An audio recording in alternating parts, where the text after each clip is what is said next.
Hello, everybody. The purpose of this video is to talk about the changes that are happening just for this year's AP World History exam. So we do have a different rubric than we're used to. And as you guys are aware, this is going to be a DBQ essay done in 45 minutes. So what I want to make you all well aware of is that this has been very modified in order to try to make you guys as successful as you can be with this type of essay in just 45 minutes. This is for this year only for the 2020 exam. So this is not something you're going to be seeing next year if you're taking AP US history. This is slightly different.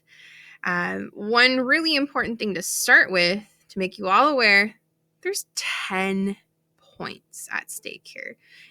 The usual DBQ is 7 points.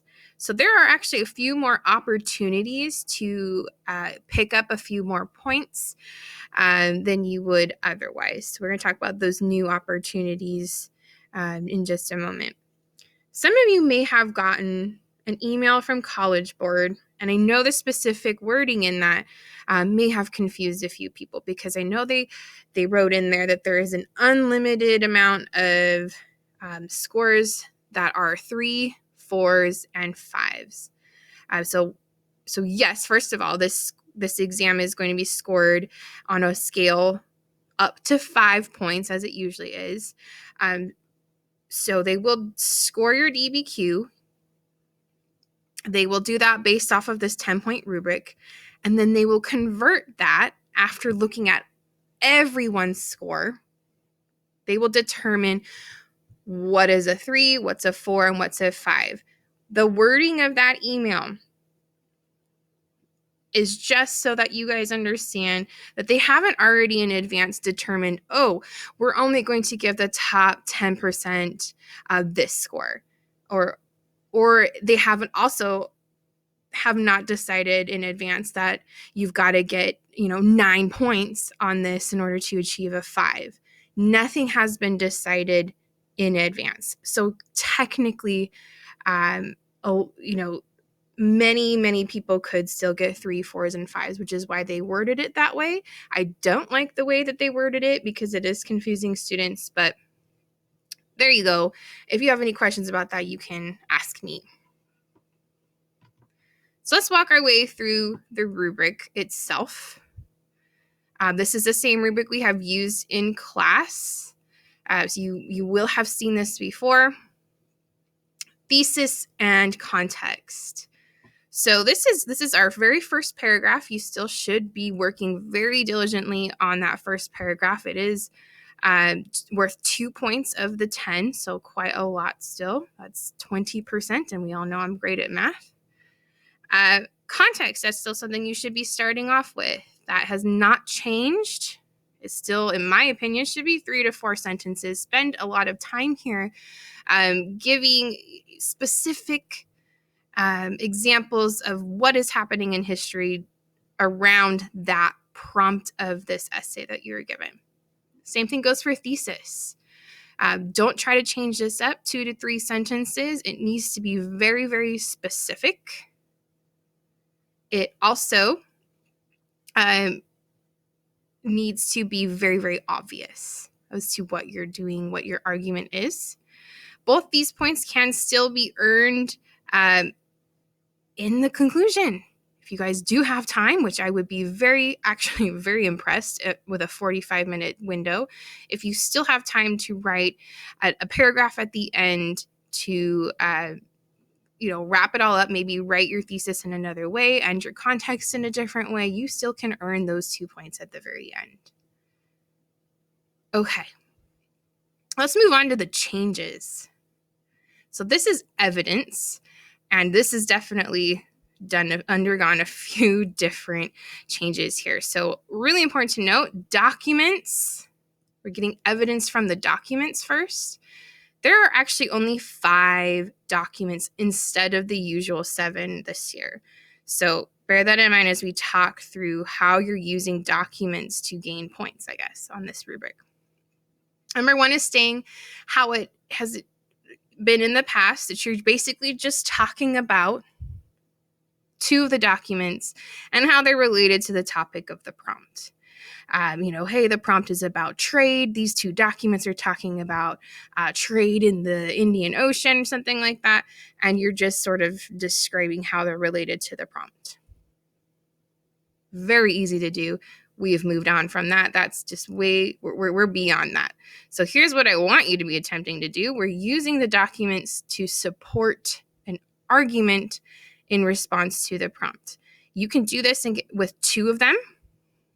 Okay, so you're linking them back to your argument. It could be your subclaim. It could be the main thesis itself. You've got to actually do that extra step to show the reader how it connects to an argument that you're making. 2 documents out of 5, that should be no sweat. Or we can do 4 documents and get 3 points in this whole category right here. That would be fabulous. 4 of those 5 documents you're using, linking them back to some sort of argument that you're using these documents to support. Be very intentional. Don't try to be subtle. It's okay to say this supports my argument because you've got to link it back. Outside of those documents, we still have the opportunity to earn evidence beyond the documents. So you're using very specific piece of evidence. Remember, this is like a flashcard term. Don't be general. Bring in a specific example of something else that you're not seeing in the documents that supports your argument that you're making. Again, it could be a subclaim or it could be your overall thesis. You've got to do it the same way that you're arguing with these documents. Be very, very intentional on how you are linking it back to your argument. This cannot be something that you're talking about in the first paragraph with context. It has to be something else. It has to be it has to be an argument. It can't just be a passing reference describing something that's happening. You've got to very intentionally use it. New this year, a second time you can do it to pick up an additional point. So you can do it one time to get 1 point, or a second time for an overall 2 points, because this whole entire category of how you are providing evidence for your arguments is worth 5 points, half of the essay. I imagine this is where you're going to be spending the bulk of your time, trying to make sure you get half of those points that are up for grab. That would be a smart strategy. Moving on down to analysis and reasoning. This is kind of after you've become a master at using evidence to support your argument, whether it's with documents or something specific outside of the documents. We can move on to the next level. And for those of you who are familiar with sourcing statements, that's exactly what this is. We are using the document's point of view, purpose, historical situation, audience. Hey, this is our HIP that we've used all year to talk about how that's relevant to the argument that you're making, either in that paragraph or overall in the essay. Okay, you can't just simply identify, hey, this document was written by this person, trying to say what their point of view is. That's not good enough. And I've been saying it all year. Not good enough to point out, hey, this person,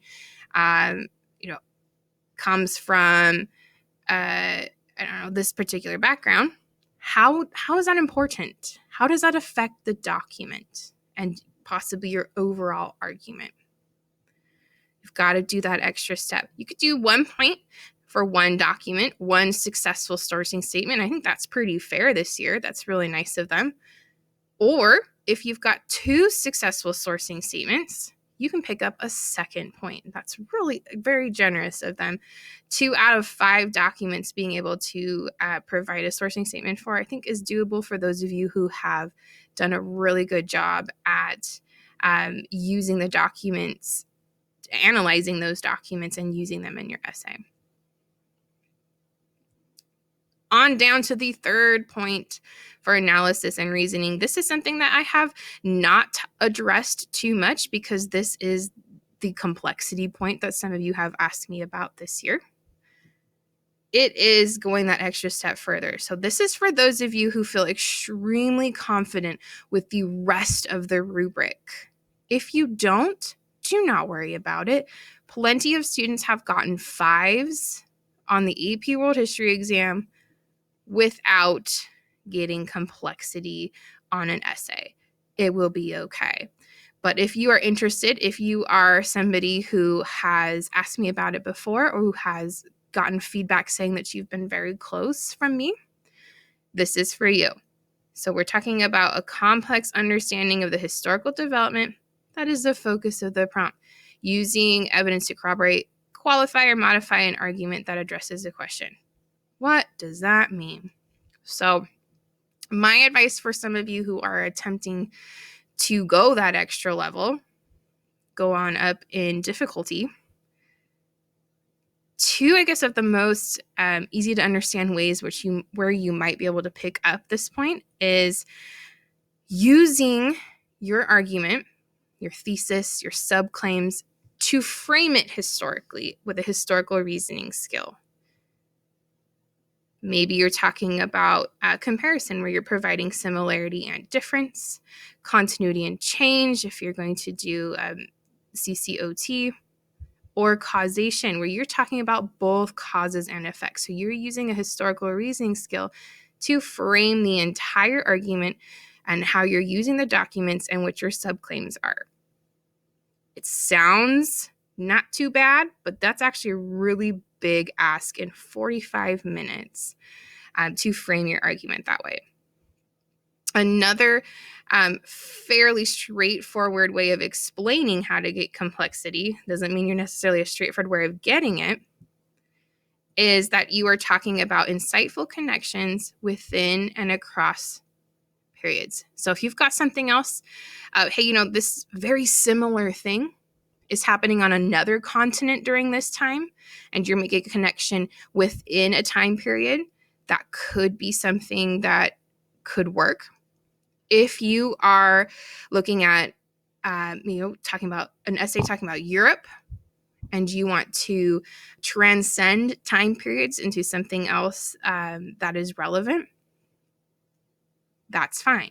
Just remember that you have to satisfy the rest of the rubric before you go and add that extra layer to your entire argument. Cannot just be one passing reference. It's like weaving a tapestry. Now, if you guys have any specific questions about how do I earn this point, how do I master, sourcing statements, things like that, that is something I would highly encourage you to reach out to me for. We are going to be reviewing DBQs over the next 4 weeks that we have before the exam. We're also going to be doing some practice ones together. So please tune into those as we do 45-minute DBQs together, talk about how we could use those documents and possibly, any other kind of examples that we could use to successfully try to score those on our own and get the experience of writing a modified DBQ in 45 minutes. These are huge changes, but I think we can be successful because we've done all the little pieces throughout the entire school year. Now we just have to put them together in the way that College Board wants it for the year 2020. And so I'm excited to do a few of those practice exams and see how that works for us in the future.